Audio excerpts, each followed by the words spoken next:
Your anger is destroying everything you've worked for, and you think you're justified.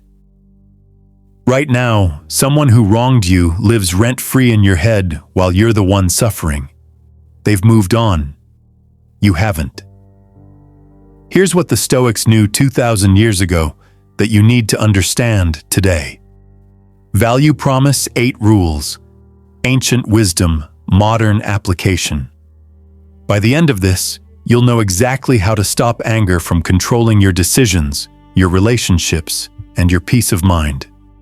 No theory, just what works. Let's begin. Rule 1. The 2-second gap. Marcus Aurelius ruled the Roman Empire. Imagine that power. Imagine that pressure. He wrote something in his personal journal that changes everything. You have power over your mind, not outside events. Here's what that actually means. Between what happens to you and your reaction exists a gap. Most people don't even know it's there. They go straight from trigger to explosion. Someone cuts you off in traffic, instant rage. Your partner says something thoughtless, immediate fury. Your coworker takes credit for your work, volcanic eruption. But that gap exists, always. Seneca called anger temporary madness. He said the first step is recognizing when it starts creeping in, not when it's already burning, when it's still smoke. You feel your jaw tighten, your chest constricts, your breathing shallows, your thoughts speed up. That's your warning system. The Stoics practiced catching anger in that 2-second window before it hijacks everything. Because once you're fully angry, your rational mind goes offline. You're running on pure emotion and adrenaline, and you will regret what you do next. Here's the practice. When you feel that physical sensation starting, pause. Literally count to 2 in your head. That's it. 2 seconds gives your prefrontal cortex time to come back online. 2 seconds is enough to remember who you want to be, not who your anger wants you to be. Rule 2. The perspective shift. Epictetus was born a slave, beaten, tortured, leg permanently damaged by his master. If anyone had a right to be angry, it was him. Yet he became one of history's greatest philosophers by understanding this. It's not what happens to you, but how you react that matters. You've heard this before, but you don't apply it. Let me show you how. Someone insults you at work.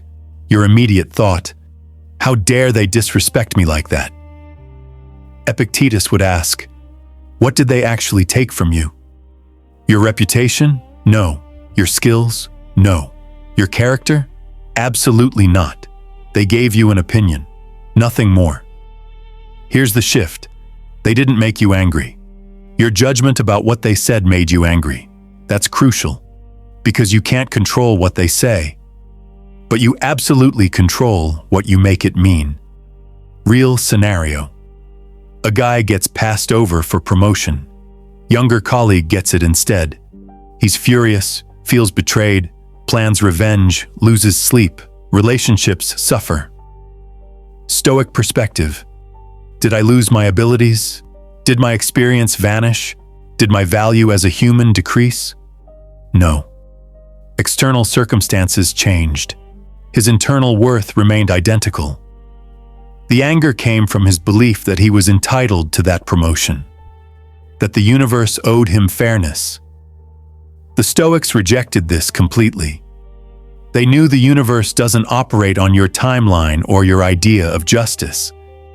It operates on cause and effect. Physics, reality. When you stop expecting reality to conform to your preferences, anger loses its fuel. You're still disappointed. That's human. But disappointment doesn't destroy you the way rage does. 3. The mortality check. Marcus Aurelius had a practice that sounds dark, but is liberating. He'd imagine people he loved on their deathbed, including himself. Here's why that matters for anger. You're furious at your father for something he said at dinner. You're planning to cut him off, teach him a lesson, make him apologize. Now imagine you get a call tomorrow. He had a heart attack. He's gone. How do you feel about that anger now? Pathetic, right? Wasteful, stupid. The Stoics understood that death makes everything clear. It shows you what actually matters. That argument you're having with your partner about dishes in the sink. That grudge you're holding against your friend for canceling plans. That resentment toward your sibling from 3 years ago. All of it evaporates when you truly internalize that everyone you know, including you, will be dead within 100 years. This isn't pessimistic. It's clarity. Seneca wrote, "Life is long if you know how to use it. Anger is the fastest way to waste it. Every minute you spend angry is a minute you'll never get back. And the person you're angry at? They're probably not even thinking about you. You're punishing yourself." Here's the practice. When you feel anger rising, ask yourself, if this person died tomorrow, would this still matter? If the answer is no, let it go now. If the answer is yes, then address it with clarity and purpose, not rage. Because rage never solved anything. It just broke things that could have been fixed. Rule 4, the empathy exercise. This one is harder, but it works. Marcus Aurelius said, "When you wake up in the morning, tell yourself, the people I deal with today will be meddling, ungrateful, arrogant, dishonest, jealous, and surly." Sounds cynical. But listen to the next part. They are like this because they don't know the difference between good and bad.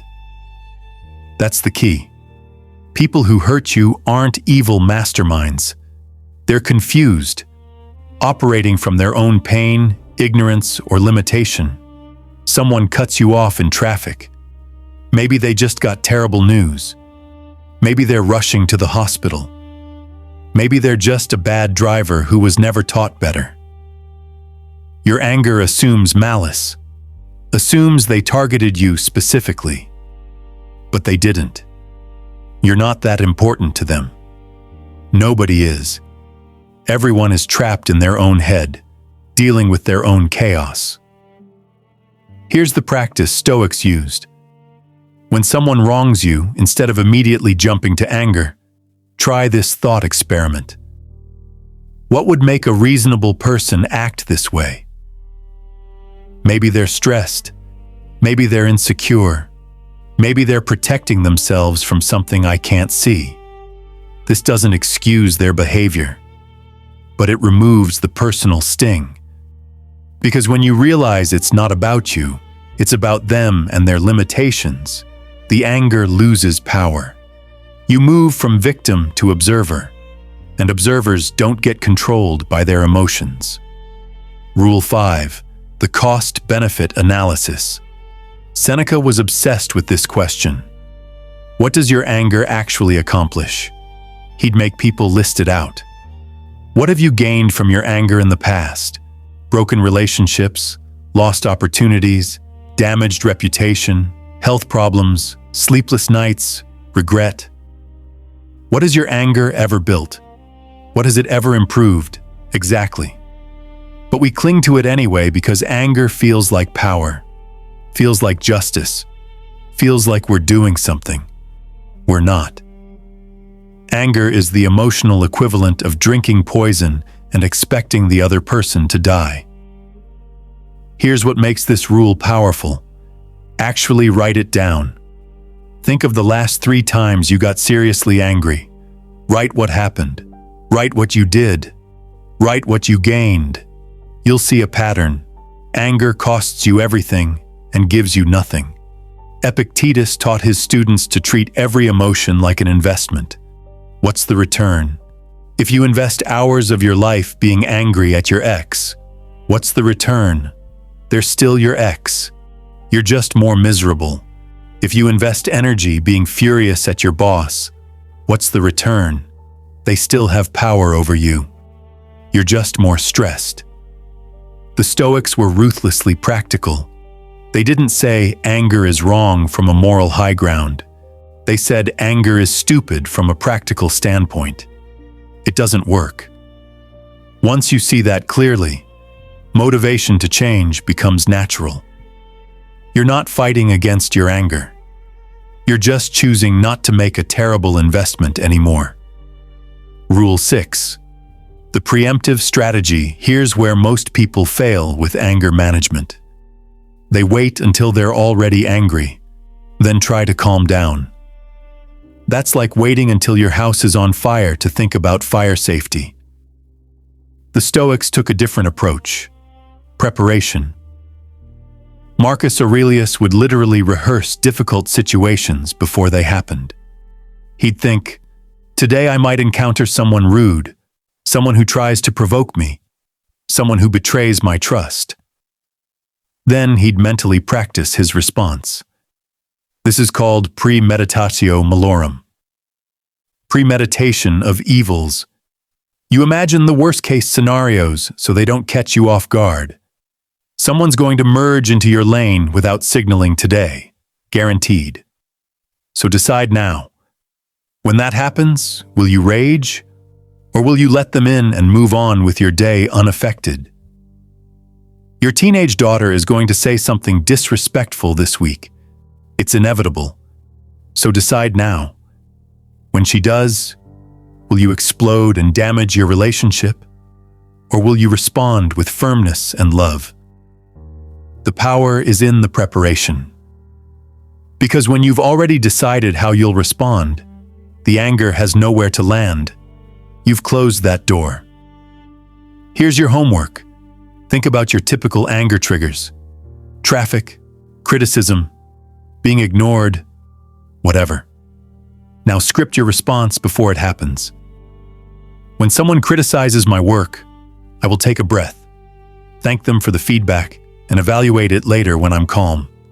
When traffic slows me down, I will use the time to listen to something educational instead of stewing.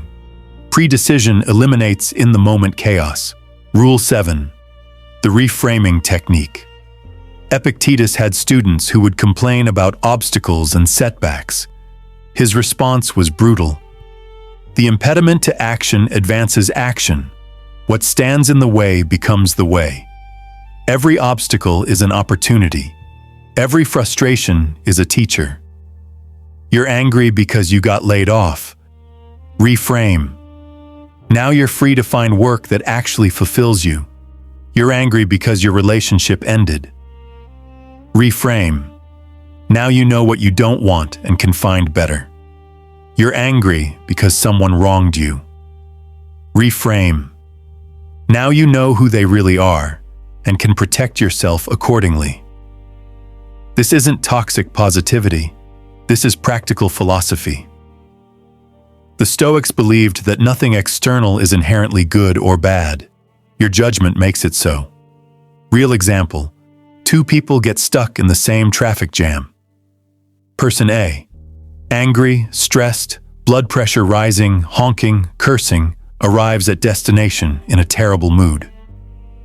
Person B accepts it, calls a friend they haven't talked to in months, arrives at destination same time as person A, but in a completely different state. Same external circumstance, completely different internal experience, because person B reframed the obstacle. Here's the practice. Every time you feel anger rising, force yourself to ask, how could this be useful? What can I learn from this? How might this be helping me even though it doesn't feel like it? Sometimes the answer is simple. This is teaching me patience. Sometimes it's deeper. This is showing me I need to set better boundaries. But there's always something there if you look for it. And when you find it, anger transforms into curiosity. Rage becomes growth. Rule 8. The release ritual. The final rule is about letting go, because you can do everything right and still feel residual anger. That's human. The Stoics had a practice for this that modern psychology has validated: the evening review. Marcus Aurelius would sit at the end of each day and ask himself 3 questions. What did I do wrong today? What did I do right today? What did I leave undone? The first question is crucial for anger. Where did I let anger control me today?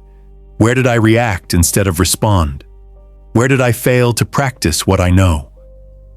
You review it without judgment, just observation. Then you mentally release it. Seneca wrote, "The greatest remedy for anger is delay." By the evening, the heat has passed. You can see clearly, and you can consciously choose to let it go. Not because the other person deserves it, not because what happened was okay, but because carrying it into tomorrow only hurts you. Here's the ritual. Before you sleep tonight, think about any anger you felt today. Acknowledge it. Yes, I was angry when that happened. Understand it. I was angry because I expected something different. Release it. I'm choosing to let this go because it no longer serves me. Then tomorrow you start fresh. No grudges, no resentment, no poison carried from yesterday into today. That's freedom. That's what the Stoics called tranquility. Not the absence of problems, the ability to remain unshaken by them. Final integration. Let me bring this together. You now have 8 tools, 8 practices, 8 rules. The 2-second gap, the perspective shift, the mortality check, the empathy exercise, the cost-benefit analysis, the preemptive strategy, the reframing technique, the release ritual. But here's what matters. You have to use them. Knowledge without application is just entertainment. You're going to get angry again. That's guaranteed. But now you have a choice. You can let it control you the way it always has. React, explode, regret, repeat. Or you can pause. Apply what you've learned. Respond instead of react. The Stoics believed that the entire purpose of philosophy was to live better. Not to sound smart, not to win arguments, to actually improve the quality of your daily existence. Anger is the fastest way to destroy that quality. But mastery over anger? That's the foundation of everything else. Better relationships, better decisions, better health, better life. Marcus Aurelius, the most powerful man in the world, wrote in his journal, "How much more harmful are the consequences of anger than the causes of it?" Think about that. The thing that made you angry probably didn't ruin your day. Your anger about it did. So choose differently. Not perfectly, just progressively. Each time you catch yourself in that 2-second gap, you win. Each time you reframe an obstacle, you grow. Each time you release anger before bed, you free yourself. This is the path. In conclusion, if this helped you, if you got even one thing you can use today, subscribe to this channel for more Stoic lessons that actually matter. And share your thoughts in the comments. What's your biggest struggle with anger? Which rule resonated most? I read every single one.